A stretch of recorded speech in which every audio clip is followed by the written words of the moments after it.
नमस्कार दोस्तों, आज इस वीडियो के अंदर मैं आपको एक जॉब की अपडेट बताने के लिए आया हूं। और इस जॉब के लिए आपको अप्लाई करने के लिए इंडियन आर्मी के अंदर एज अ लिटिगेशन का काम करने के लिए प्लस रिसर्च वर्क लिटिगेशन का आपको करने के लिए मौका मिलेगा और 50,000 रुपए की आपको सैलरी दी जाएगी और 6 महीने तक के लिए आपको यहाँ पे कॉन्ट्रेक्चुअल बेसिस पे काम करने का मौका मिलेगा। और अगर आपकी परफॉर्मेंस इन 6 महीनों के अंदर अच्छी रहेगी तो आपका टाइम फर्दर एक्सटेंड करते रहेंगे। तो एक बेस्ट जॉब की अपॉर्चुनिटी है। तो जितने भी लोग अप्लाई करना चाहते हैं तो आप लोग एक बार कमेंट बॉक्स के अंदर मुझे बताइएगा कि कितने लोग इंटरेस्टेड है और अप्लाई करेंगे। साथ में ये जो मैं कंप्लीट डिटेल्स आपको बताने वाला हूं वीडियो के माध्यम से, तो आप लोग अगर सोचोगे कि सर हमारे को इसकी पीडीएफ चाहिए, अप्लाई कैसे करेंगे, तो उसके बारे में वीडियो के अंदर तो बताऊंगा ही, साथ में आप लोग मेरा टेलीग्राम ग्रुप ज्वाइन कर लीजिएगा। वहां पे आपको और डिटेल्स मैं आपको प्रोवाइड करा दूंगा। पूरी वीडियो के अंदर जो मैं आपको ये डिटेल्स प्रोवाइड कराऊंगा, इसकी पीडीएफ जो है आपको हमारे टेलीग्राम ग्रुप के ऊपर अवेलेबल हो जाएगी। तो डिस्क्रिप्शन बॉक्स के अंदर लिंक होगा, उसको ज्वाइन करके टेलीग्राम ग्रुप को आप ज्वाइन जरूर कर लीजिएगा। अब हम वीडियो के अंदर जो है मुद्दे की बात को स्टार्ट करते हैं। तो सबसे पहली बात यहाँ पे लिखा है कि हम जो है एंगेजमेंट कर रहे हैं मिलिट्री लॉ रिसर्च एसोसिएट के लिए लिटिगेशन विंग के अंदर। तो इंडियन आर्मी के अंदर अपने बहुत सारे विंग होते हैं, उसमें एक लिटिगेशन विंग होता है। वहां पे आपको रिसर्च एसोसिएट के तौर पे नौकरी के तौर पे आपको हायर करा जा रहा है। तो यहां पे अगर हम बात करें कि मैं सबसे पहले आपको एलिजिबिलिटी क्राइटेरिया बता देता हूं, फिर हम बाद की बातें करेंगे।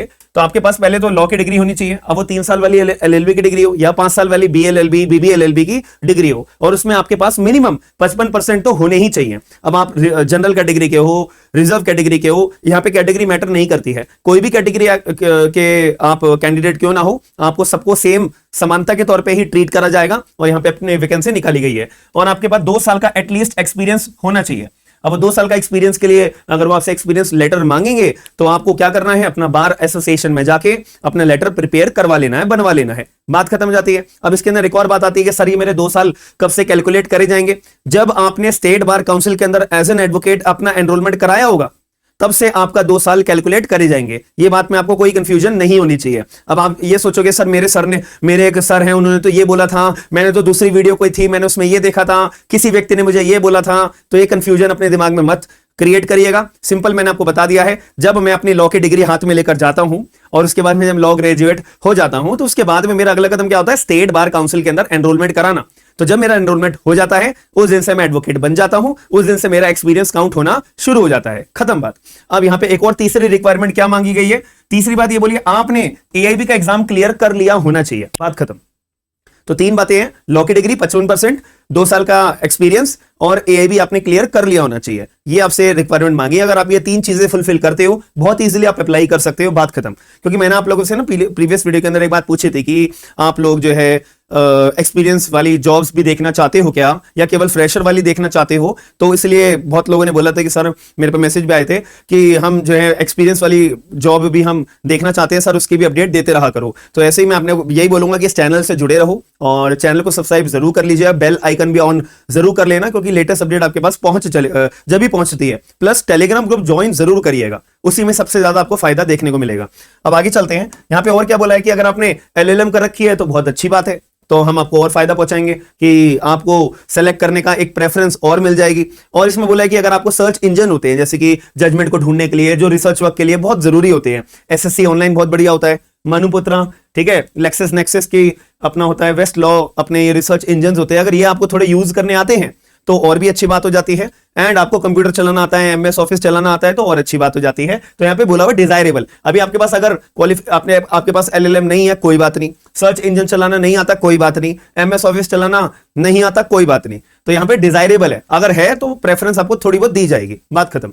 डिस्क्वालिफिकेशन में ये बात बोल रखी है कि आप जो है कोई और जगह पे जॉब ना कर रहे हो जब आपको अपॉइंट कर लिया गया है। दूसरी बात, आपके ऊपर कोई क्रिमिनल केस ना चल रहा हो। तीसरी बात यहां पे बोली गई है कि आपके ऊपर कोई डिसमिनरी प्रोसीडिंग्स ना चल रही हो। अगर आप ऐसे कैंडिडेट हो तो आपको डिस्क्वालीफाई कर दिया जाएगा। और यहां पे बोला है कि अब वैकेंसीज की बात कर लेते हैं। तो न्यू दिल्ली के अंदर 11 लोग चाहिए, चंडीगढ़ के अंदर 4 लोग चाहिए, लखनऊ में 4 लोग चाहिए, ठीक है, चेन्नई, जबलपुर, जयपुर, जम्मू, कोलकाता, कोची एंड मुंबई में सब जगह पे 1-1 लोग चाहिए। चेन्नई में 1, जबलपुर में 1, जयपुर में 1, जम्मू में 1, कोलकाता में 1, कोची में 1, मुंबई में 1। ये एक सिंपल सी बात मैंने आपको बता दी है। अब यहाँ पे आपको 50,000 रुपए महीना मिलेंगे। मैंने आपको वीडियो के स्टार्टिंग में ये बात बता दी थी, ठीक है जी। और कोई अलाउंस आपको नहीं मिलेगा। और आपको इनिशियली 6 महीने के लिए अपॉइंट करा जाएगा, बाद में आपको 6 महीने का एक्सटेंशन दे दिया जाएगा। ये भी मैंने आपको बता दिया था, ठीक है जी। और इसका मतलब ये नहीं होता है कि आप अगर यहाँ पे सिलेक्ट हो जाते हो, नौकरी कर लेते हो, 6 महीने आपका टेन्योर पीरियड खत्म हो जाता है, अब आप ये वाला मांग नहीं कर सकते कि मैं तो जैग की एंट्री में आ चुका हूं तो मेरे को तो जैग की नौकरी दी जाए, ऐसा नहीं माना जाएगा। ये बात भी यहाँ पे क्लैरिफाई कर दी गई है। अब एक छोटी सी बात और मैं आपको बताना चाहूंगा, ये फुल टाइम जॉब होगी, जो ऑफिस आवर्स होते हैं उसी के बेसिस पे आपको काम करने का मौका मिलेगा। जैसे सुबह 10 से 5 हो गया, 5 सुबह 9 से 5 हो गया, एज द केस में भी। तो ऑफिस आवर्स जो होते हैं मिलिट्री के, उसमें आपको ध्यान रखना पड़ेगा। और आपको अपनी जॉब अगर कंटिन्यू अगर बीच में छोड़नी है तो 15 दिन का नोटिस पीरियड आपको देके अपनी जॉब आप छोड़ सकते हो। कॉन्फिडेंशियल बात है कि आप अंदर की बात बाहर किसी को नहीं बताओगे, ठीक है जी। और जो भी आपके इक्विपमेंट्स होंगे, फॉर एग्जांपल आपका मोबाइल आप लेके अंदर जाना चाहते हो मिलिट्री के ऑफिस में, लैपटॉप लेके जाना चाहते हो या कोई भी एनी अदर इक्विपमेंट लेके जाना चाहते हो, तो पहले आपको सैंक्शन लेना पड़ेगा सुपरवाइजिंग ऑफिसर से कि क्या मैं अपना मोबाइल, लैपटॉप, 2 मोबाइल है मेरे, 1 लैपटॉप है, इसके अलावा और कोई गैजेट मेरे पास नहीं है, या एक चार्जर है। ये भी एक छोटी छोटी बारीकी बातें आपकी नोट डाउन करी जाती है, ठीक है। तो कि जो जो चीजें आप लेके जा सकते हो, ठीक है। ड्रेस कोड होगा आपको, ठीक है। अपना ड्रेस कोड वो मेंटेन करने के बाद ही आपको एंट्री मिलेगी, बिना ड्रेस कोड के आप नहीं जा सकते हो। और आपको जो है रिसर्च एसोसिएट के तौर पे ही आपको अपना काम करने का मौका मिलेगा। और मिलिट्री के द्वारा यहाँ पे पूरा का पूरा अधिकार होगा कि आपको जब टर्मिनेट करना है वो कर सकते हैं। सिलेक्शन प्रोसीजर की बात करें, एक प्रिलिमिनरी स्क्रीनिंग होगी आपकी कि आपने जो एप्लीकेशन अपनी भेजोगे ना, तो वो स्क्रीनिंग करी जाएगी कि डॉक्यूमेंट्स आपने जो लगाए हैं, अटैच करे हैं, वो डॉक्यूमेंट्स चेक करे जाते हैं, एप्लीकेशन चेक करी जाती है। और अभी मैं एक बात और बताऊंगा, 2 रिट पिटीशन के सैंपल्स भी आपको अपने जमा कराने पड़ेंगे। तो जब आपकी स्क्रीनिंग होगी पूरे डॉक्यूमेंट्स की, फिर उसके बाद आपको ईमेल आएगा या एसएमएस आएगा, एज द केस में भी कम्युनिकेशन का जरिया। फिर आपका इंटरव्यू होगा, इंटरव्यू क्लियर अगर आप कर लेते हो देन आप सेलेक्ट हो जाते हो, काम खत्म। बहुत सिंपल है, कोई एग्जाम नहीं होगा, कुछ नहीं होगा, ठीक है। बस इंटरव्यू होगा, उस पर आपको ध्यान लगाना है। अब यहाँ पे मैं एप्लीकेशन, मेरे को अप्लाई करना है, मैं अप्लाई कैसे करूंगा, ये बहुत इंपॉर्टेंट बात है, थोड़ा इसको ध्यान से समझिएगा। यहाँ पे क्या है, बस आपको ईमेल भेजना है। अब ईमेल के अंदर आपको तो पहले एप्लीकेशन फॉर्म भरना पड़ेगा, जो मैं अभी आपको बताऊंगा। ये एप्लीकेशन फॉर्म भर दिया, अब इसके साथ में आपको डॉक्यूमेंट्स भी अपने अटैच करने पड़ेंगे, 10th के, 12th के, LLB की सारी मार्कशीट हो गई, एंड LLB की डिग्री हो गई, या ग्रेजुएशन भी है तो वो भी साथ में अटैच हो गई होगी। एंड प्लस आपने बार काउंसिल का एग्जाम क्लियर करना जरूरी है, तो बार काउंसिल का सर्टिफिकेट हो गया, ठीक है। एंड उसके साथ में और क्या क्या चीज आपको लगानी है, जो आप स्टेट बार काउंसिल के अंदर एनरोल्ड हो तो उस स्टेट बार का सर्टिफिकेट होगा, वो अटैच करना पड़ेगा। प्लस 2 साल का इन्होंने एक्सपीरियंस मांगा हुआ है, तो 2 साल का एक्सपीरियंस सर्टिफिकेट आपको लगेगा। तो ये सारी चीजें आपको ध्यान, ये सारे डॉक्यूमेंट्स आपको अटैच करने हैं। एक कंप्लीट पीडीएफ अपनी एक ही फाइल में, एप्लीकेशन फॉर्म भी हो, साथ में ये सारे आपको अटैचमेंट करने हैं। प्लस 2 रिट पिटीशन भी आपको अटैच करनी पड़ेगी। अब ये रिट पिटीशन मैं अटैच कैसे करूंगा, यहां पे इनका मानना यह है कि आपको क्या रिट पिटीशन को ड्राफ्ट करना आता भी है या नहीं भी आता। तो ये इनका मानना, इन्होंने मांग क्या करी हुई है कि आप जो है 2 रिट पिटीशन के ड्राफ्ट अपनी एप्लीकेशन जब आप ये फॉर्म भरोगे उसके साथ में अटैच कर देना। कि आप फॉर एग्जांपल कोई भी रिट पिटीशन हो सकती है कि मैं होटल में जा रहा था, मेरे को होटल के मेरे कपड़े थोड़े गंदे थे तो मेरे को होटल वालों ने बाहर निकाल दिया, तो ये मेरा फंडामेंटल राइट का वायलेशन है या नहीं है। तो अगर वायलेशन है तो मैं सुप्रीम कोर्ट ऑफ इंडिया या हाई कोर्ट कोई भी स्टेट के में अपना फंडामेंटल राइट के वायलेशन के तौर पे अगर मैं अपना एनफोर्स कराने के लिए रिट पिटीशन फाइल करना चाहता हूं, तो उस केस में आपको ड्राफ्ट करनी पड़ेगी, रिट पिटीशन ड्राफ्ट करिए। या आपके किसी रिश्तेदार को पुलिस वालों ने बिना वजह, बिना कोई ग्राउंड के आधार पे, और जो हमारे सेक्शन में 35 आता है बीएनएसएस का और सेक्शन 41 आता है सीआरपीसी का, तो बिना उनका कंप्लायंस करे बगैर पुलिस वालों ने अरेस्ट करके आपके रिश्तेदार को अरेस्ट कर लिया जी। तो ऐसे केस में क्या ये फंडामेंटल राइट का वायलेशन है, क्या ये राइट टू लिबर्टी का वायलेशन है, क्या ये आर्टिकल 21 का वायलेशन है? जी हाँ। तो अब आप इस केस में writ of habeas corpus high court के पास में कंसर्न फाइल करोगे, honourable supreme court of India के पास में आर्टिकल 32 या 226 में फाइल करोगे, तो वो रिट पिटीशन फाइल करोगे तो इसका फॉर्मेट बताइए, तो आप ड्राफ्ट करिए पूरी की पूरी। तो 2 रिट पिटीशन मांगिए। तो मेरा मानना ये है, एक सिविल वाली आप ड्राफ्ट कर लेना, एक क्रिमिनल वाली। इन्होंने बोला नहीं है कि सिविल क्रिमिनल करना, बट मैं अपने मन से बता रहा हूं, एक सिविल वाली आप ड्राफ्ट करके रख लेना और एक क्रिमिनल वाली ड्राफ्ट करके रख लीजिएगा कि जो भी आपका कोई भी ग्राउंड आप बना सकते हो, तो उसके बेसिस पे 2 रिट पिटीशन आप ड्राफ्ट करके अपना अच्छे से ड्राफ्ट करना। क्योंकि मैंने आपको क्या बोला, क्योंकि ये जो आप एप्लीकेशन भेजोगे ये पार्ट ऑफ दी आपका सिलेक्शन प्रोसीजर होगा, स्क्रीनिंग होगी आपकी पूरी, कि आपकी ड्राफ्टिंग स्किल्स भी देखी जाएंगी।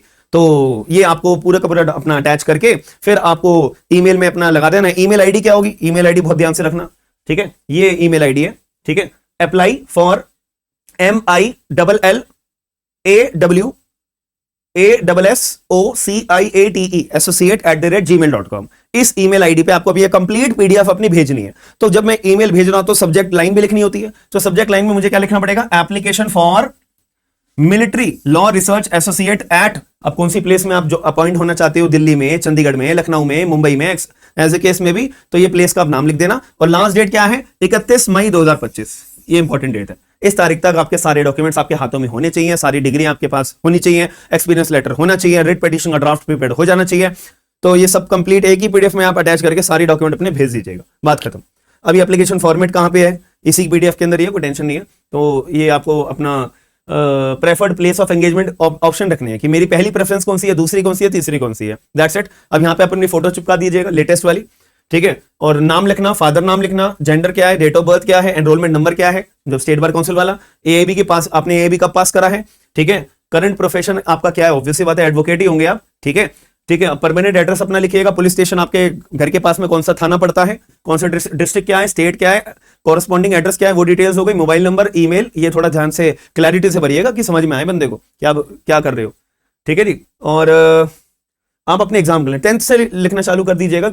इसमें ना देखो हाई स्कूल ऑनवर्ड्स, तो 10th 12th BLLB या ग्रेजुएशन, फिर LLB, फिर LLM हो गया, ठीक है, फिर अपना AIB हो गया। अगर AIB की वैसे डिटेल लिखना चाहो तो लिख सकते हो, बट मेरे हिसाब से AIB की डिटेल यहां पे लिखने की जरूरत नहीं है, उसके लिए एक सर्टिफिकेट अटैच हो जाएगा, दैट्स सफिशिएंट इनफ, ठीक है। वर्क एक्सपीरियंस, आपने कहीं पे काम करा है, आप अगर कहीं पे काम नहीं करा, आप इंडिविजुअल अगर एज एन एडवोकेट, क्योंकि बार एसोसिएशन में आप कोई भी कोर्ट के बार एसोसिएशन में अगर एनरोल्ड होंगे तो ऑब्वियस बात है, या तो किसी सीनियर का आप नाम एड ऑन करके जिनके साथ आपने काम करा होगा वो अपना कितने टाइम तक के लिए काम करा है, नेचर ऑफ वर्क क्या है, क्योंकि 2 साल का एक्सपीरियंस मांगा है तो 2 साल का ना पूरा ये बताना कि मैंने 6 महीने एक वकील साहब के पास काम करा, 6 महीने किसी के पास, 3 महीने किसी के पास, तो ये सारी डिटेल लिखनी पड़ेंगी।